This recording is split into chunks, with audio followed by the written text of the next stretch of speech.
Merhaba sevgili seyircilerim. Oktay Usta'nın mutfağındasınız. Yaz bitiyor. Yaz bitmeden mevsim sebzeleriyle kış hazırlıklarımız da devam ediyor. Sizlerin mutfağında da, bizim mutfağımızda da. Şimdi güzel bir tarif paylaşacağım sizlerle.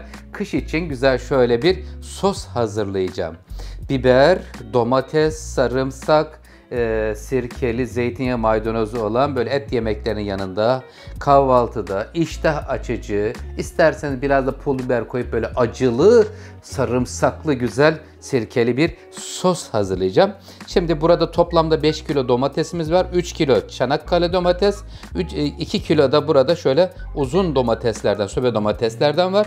Yarım kilo yeşil biber, yarım kilo kırmızı biber, 3 baş sarımsak, taş köprüsü sarımsağı, bir demet maydanoz, bir su bardağı zeytinyağı, bir su bardağı da sirkemiz var. Tuza ihtiyacımız olacak. Allah ne verdiyse imkanlarımız ölçüsünde şimdi tarifimize geçiyoruz. Tüm detaylarıyla birlikte sizden ricam videoyu sonuna kadar izlerseniz atlatmadan tam güzel böyle kavanozlarda sos hazırlığımız başlıyor. Bismillahirrahmanirrahim.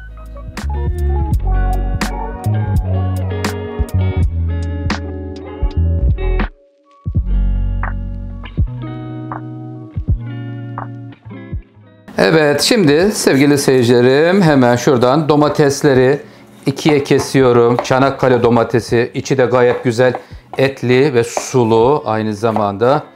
Evet, şimdi burada bir de böyle uzun domatesler var. Buraları biraz böyle bayağı renk değiştirmeye başlamış, artık sonbahara doğru gidiyoruz. Bunların da özelliği az sulu olması, çok etli oluyor bunlar.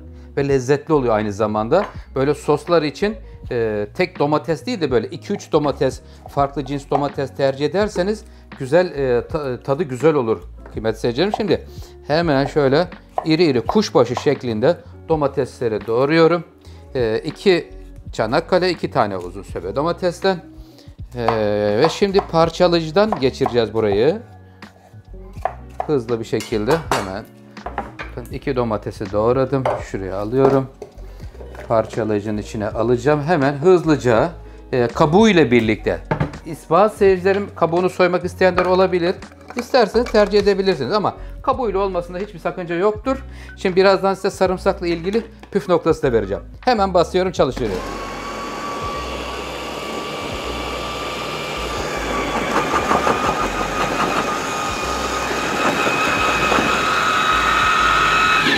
Bu kadar. Hemen böyle bir 30 saniye kadar çevirdiğimiz zaman gayet güzel oluyor. Bak şimdi gidiyoruz tencereye. Tencerede göreceğiz ne kadar püre olmuş. Görüyor musunuz? Son derece güzel. Teknoloji işlerimizi kolaylaştırıyor. Ocağın ateşinde yaktım. Zaman kazanmamızda fayda var. Şimdi sarımsakla ilgili hemen püf noktası vereceğim sizlere.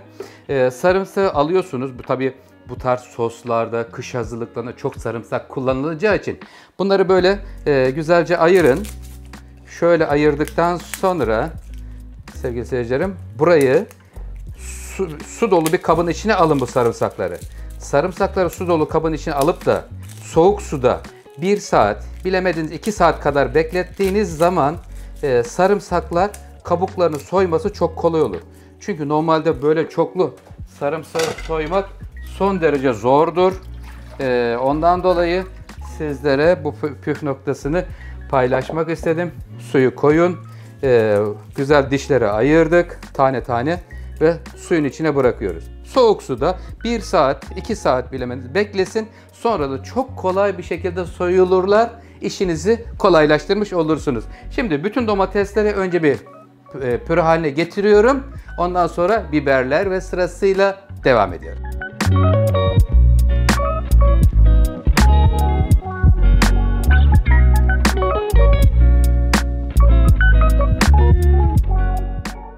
Domatesimiz kaynamaya başladı. Püre haline getirdiğimiz domatesler şu anda kaynıyor. Kaynamaya başlayınca saatime bakıyorum. Ortalama kaç dakika kaynattığımı sizlerle paylaşacağım.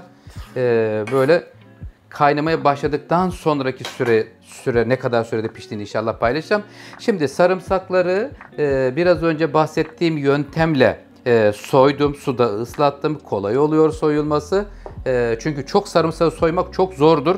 Ama bu yöntemle yaptığınızda işi çok kolaylaştırır. Çünkü uzun yıllar ben turizmde 5 yıldızlı otellerde çalıştım. Açık büfeye soyulmuş, doğranmış sarımsak koyardık. Oradan biliyorum çünkü böyle kilolarca sarımsak sayardık kıymetli seyircilerim.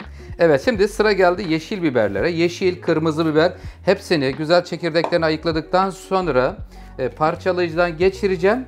Şimdi sosumuzda biberlerin de kendi güzel aromasını bırakmış ve lezzetle büründürmesi için değişik bir yöntem yapacağım. Kırmızı biberi ve yeşil biberi ayrı bir tavada içine koyacağımız zeytinyağı ile birlikte birazcık pişireceğim. O zaman çok lezzetli oluyor. Mükemmel bir tadı oluyor.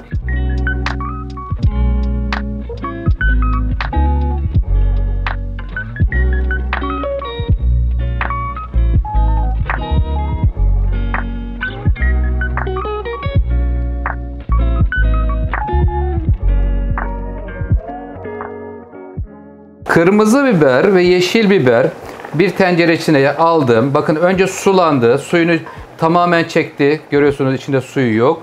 Şimdi buraya bir bardak zeytinyağı veriyorum. Bismillahirrahmanirrahim.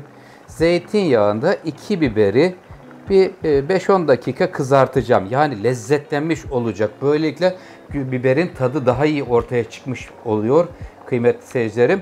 Domates de kaynamaya başladı. Şu anda 30 dakika oldu. 30 dakikadır kaynıyor. Kıvamı koyulaşmaya başladı. Bakın görüyorsunuz. Pişmiş olacak. Güzel böyle pişmiş ve lezzetlenmiş olacak. Birazdan o 2 biberi de ilave edeceğim. Sarımsağını, en son sirkesini, maydanozunu da vereceğim. Sonra da kavanozlara doldurma bölümü ama tuzunu verdikten sonra. 2 biber birleşince tuzunu ekleyeceğim. Bak kıvam koyulaşmaya başlayınca artık buradan çıkan pıtırcıklar insanın üzerine sıçramaya başlıyor kıymetli seyircilerim. Biberler lezzetleniyor. Az bir zamanı kaldı. Yarım saat geçti. 15 dakikaya inşallah hazırlanmış olacak.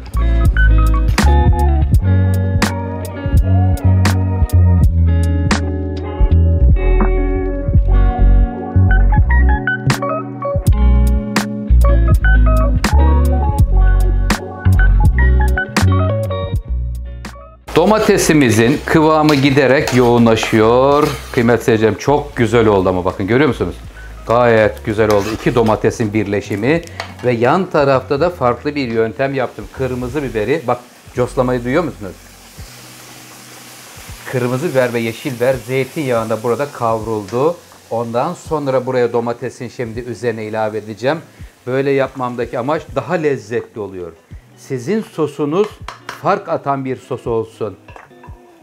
Herkes domates sos yapar ama benim seyircilerimin hazırladığı domates sos ayrı bir güzel olsun istedim çünkü. Tadına bakanlar tadına doyamadık. Bir de sizden tarif istesinler inşallah. O niyetle yaptım. Şimdi geriye maydanoz, sirke ve sarımsak kaldı. Bir de tuz. Şimdi hemen tuzunu veriyorum. Bismillahirrahmanirrahim. Yiyenlere şifa olsun. Mevsim ürünü. Evet, 3 tatlı kaşığı kadar koydum. Tuzunu kontrol edin. Ondan sonra buraya bir de pul biber vereyim. Biraz acı olsun mu? Hem sirkeli, hem sarımsaklı, hem pul biberli. Biraz da şöyle acısı olan güzel bir sos. Ne de güzel gider et yemeklerinin yanında, köftenin yanında. Sosa bandır bandır ye. Evet, şimdi şu an saatime bakıyorum, 45 dakika oldu. 45 dakika sonraki kıvam böyle. Gayet güzel olmuş. Az bir zaman kaldı. Hemen sarımsaklarını rondodan parçalıdan geçiriyorum ve maydanozları doğruyorum.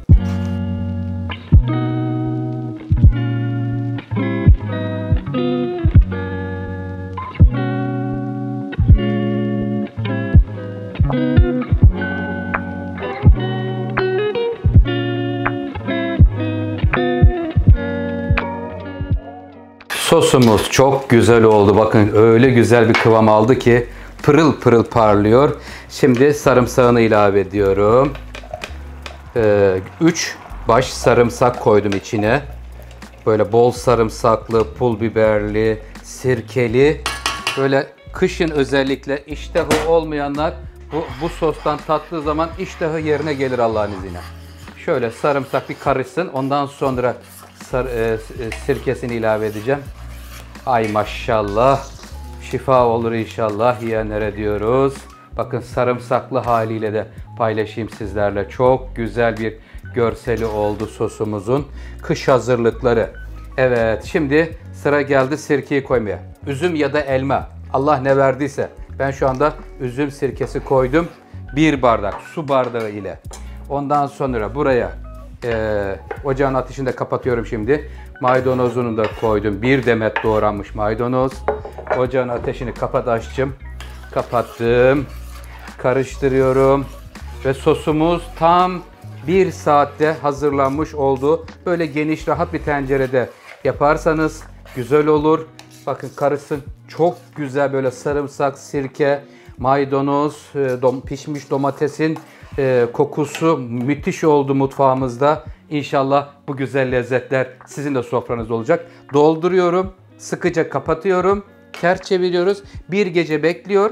Kapağı kapatılmış bir şekilde. Ertesi günü çevirdiğinizde şu kapak içeri doğru biraz çekmişse tamam demektir. Şişmişse kapak atmış demektir. Onu hemencik kullanmak lazım. Bozulmadan. Sevgili seyircilerim, ben şimdi vakumlama işine geçiyorum. Burası hazır.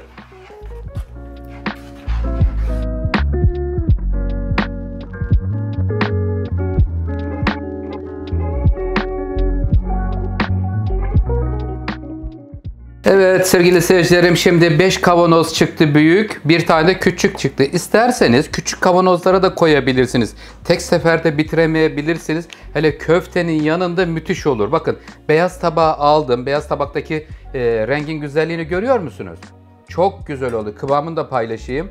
Bakın soğuduğu zaman bu kıvamda oluyor. Sulu olmaması gerekiyor. Kıvam alacak ki böyle et yemekleri ya da köftelerde, ondan sonra iştah açıcı böyle ekmeğin üzerine koyduğunuzda kalabilsin, durabilsin sosumuz. Şimdi burası hazır. Hiç sıcağı çıkmadan, daha kavanozlar şu anda sıcak. Eğer mümkünse, imkan varsa tek sefer kullanılacak olan yeni kapak kullanırsanız iyi olur kıymetli seyircilerim. Sıkıca kapatıyoruz, ters çeviriyoruz. Bir gece böylece bekliyorlar. Ondan sonra bir gece bekledikten sonra kıymetli seyircilerim, ondan sonra serin yerde muhafaza edebilirsiniz. İstediğiniz zaman çıkartın, afiyetle güzel güzel tariflerden faydalanın. Çünkü sizlerden bana yoğun istekler geldi. Benim YouTube kanalımdaki acılı ezmeden acaba biz kışlık sos yapabilir miyiz, konserveye koyabilir miyiz diyen seyircilerimiz oldu. O acılı ezmeyi konservelere koyamayız. Çünkü o pişmiş değil, çiğden olduğu için kaynamaya başlar. Birebir detaylarıyla birlikte takip edip YouTube kanalımdan alırsanız çok güzel olur sizler için. Bir de tariflerimin tamamını şefoktayusta.com'dan takip edebilirsiniz kıymetli seyircilerim. Yeni tariflerde, yeni lezzetlerde buluşuncaya kadar hoşça kalın, sağlıklı kalın, Allah'a emanet olun. Kanalıma abone olup yorum atıp beğeni butonuna basarsanız çok mutlu olurum. Hoşça kalın.